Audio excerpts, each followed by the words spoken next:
اپنے رب کی پکار پر لبیک کہو، تمہارے ذمے ہے اس دین کے غلبے کی جد و جہد۔ یہ سب کچھ سن کر اعراض نہ کرو، پیٹھ نہ دکھاؤ، منہ نہ موڑ لو، بلکہ یہ کہ اپنے رب کی پکار پر لبیک کہو، حاضر ہو جاؤ۔ وہ جو فیض نے کہا تھا وہ انداز ہمارے اندر پیدا ہو کہ واپس نہیں پھیرا کوئی فرمان جنوں کا، تنہا نہیں لوٹی کبھی آواز جرس کی۔ جب بھی کال آف ڈیوٹی آئی ہے ہم حاضر ہو گئے۔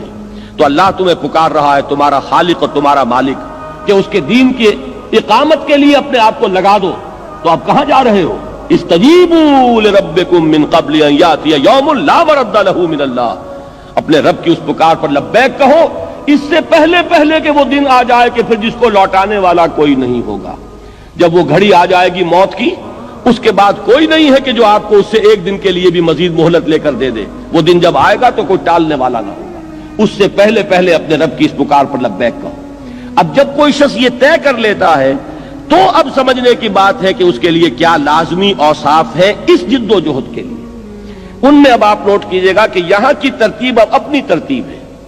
سورہ مومنون کی آیات میں نے پڑھ کر سنائی، اول بھی نماز آخر بھی نماز، یہاں وہ بات نہیں ہے۔ سورہ معارج میں اول نماز آخر نماز، یہاں وہ بات نہیں ہے۔ یہاں جو ہے ترتیب بدل گئی ہے۔ کیوں بدل گئی ہے؟ کہ موضوع بدل گیا ہے۔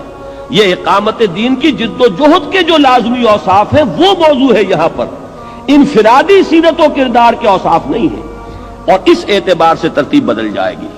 پہلی بات، فما اوتیتم من شیء فمتاع الحیات الدنیا وما عند اللہ خیر وابقى للذین آمنوا وعلی ربہم یتوکلون۔ پہلی چیز اس میں وہ بیان ہو رہی ہے جو ایمان کا ایک خاص خلاصہ ہے، لب لباب، لیکن اس کا وہ جوہر جو اقامت دین کی جد و جہد کے لیے ضروری ہے، وہ کیا ہے؟ اس بات کا دل پر پورے طور پر نقش ہو جانا کہ اس دنیا میں جو کچھ بھی کسی کو ملا ہے وہ سوائے دنیا کے ساز و سامان کے اور کوئی اس کی حقیقت نہیں، برتنے کی چیز ہے، استعمال کی چیز ہے۔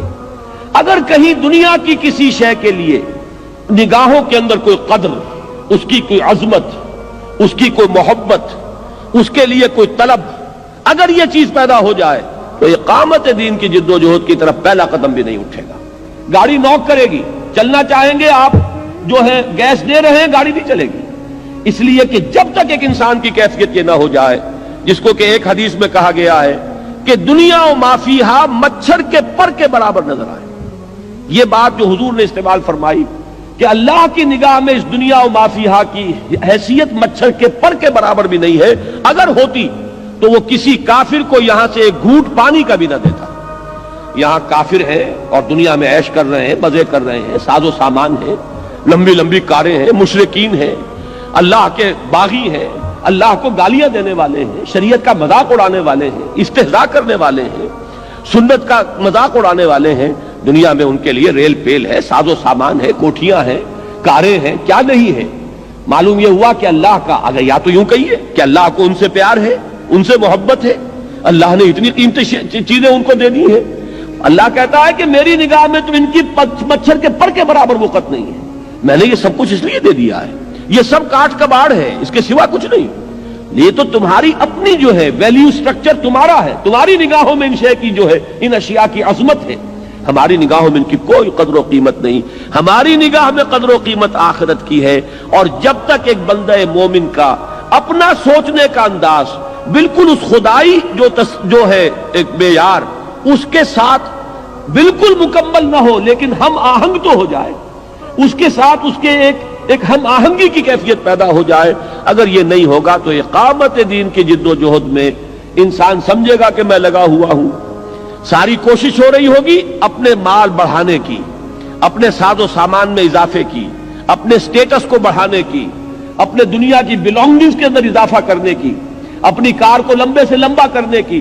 صرف یہ ہے کہ جسے آپ ایک کہتے ہیں کہ ایک بائی پروڈکٹ ہے، سائیڈ ایشو ہے، ایک ہابی ہے، ایک دلچسپی ہے، اس کے درجے میں دین کا کوئی کام کر کے آدمی اپنے آپ کو دھوکہ دے رہا ہوتا ہے کہ میں دین کا کام کر رہا ہوں۔ جب تک یہ شکل نہ ہو، دیکھیے اس میں وہ انتہا نہ آ جائے، رہبانیت اسلام میں نہیں ہے، یہ ہر شخص کے اپنے اندر اپنے دل میں جھانکنے کی بات ہے کہ آیا فی الواقع میرے دل میں ان چیزوں کی کوئی قدر ہے یا نہیں، استعمال کرنے میں کوئی حرج نہیں۔